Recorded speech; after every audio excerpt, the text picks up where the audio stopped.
मैं तो पहली बात तो जो छात्रों पे लाठियां चलाई और गन पॉइंट पे उनके साथ जो इस तरीके से बर्बरता की गई, मैं वो कड़ी निंदा करती हूँ। किसान और नौजवानों पे जो सरकार इस तरह अत्याचार करती है, उस सरकार को सदन में चाहे हो चाहे प्रदेश में हो, ना मुख्यमंत्री बनने लायक रहना चाहिए और ना तो प्रधानमंत्री बनने। तो इसलिए गृह मंत्री जी को तुरंत, कहते हैं ना कि एक इज्जत के साथ में इस्तीफा दे देना चाहिए। धर्मेंद्र प्रधान के इस्तीफे के बाद इतना बवाल क्यों मचा रहे हैं? फेवर कर दीजिए आप लोग प्रधानमंत्री जी का भी। क्यों फेवर कर दें? 21 लोग छात्र नौजवान वो गरीब परिवार के बच्चे मर गए हैं। नीट के जो बच्चे मरे हैं वो गरीब परिवार के, कोई भी इन दलालों का, बेईमानों के परिवार का सदस्य नहीं है। और जो जंतर मंतर पे अब धरना कर रहे थे वो सब गरीब परिवार, किसान परिवार के बच्चे हैं। अब वो कॉलेज यूनिवर्सिटी से निकल के आए हुए हैं, बेरोजगार हैं, वो शिक्षा चाहते हैं, रोजगार चाहते हैं, आप नहीं दे सकते।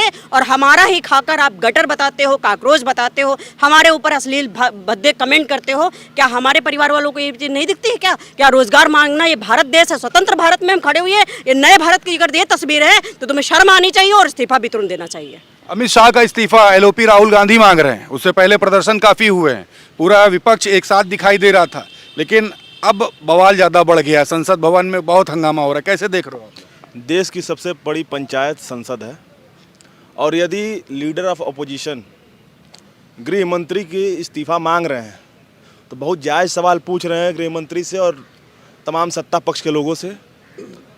जिस प्रकार का एक्शन जंतर मंतर के प्रोटेस्ट में लिया गया, वो इस प्रकार से प्रतीत होता है कि शायद गृह मंत्री जी ने ही आदेश दिया हो, क्योंकि पैलेट गन जैसी चीज़ों का इस्तेमाल करना, आप ही के छात्र थे, आप ही को वोट दे के उन्होंने सत्ता का कुर्सी दिया था और उनके ऊपर आप पैलेट गन जैसी चीज़ों का इस्तेमाल करते हैं।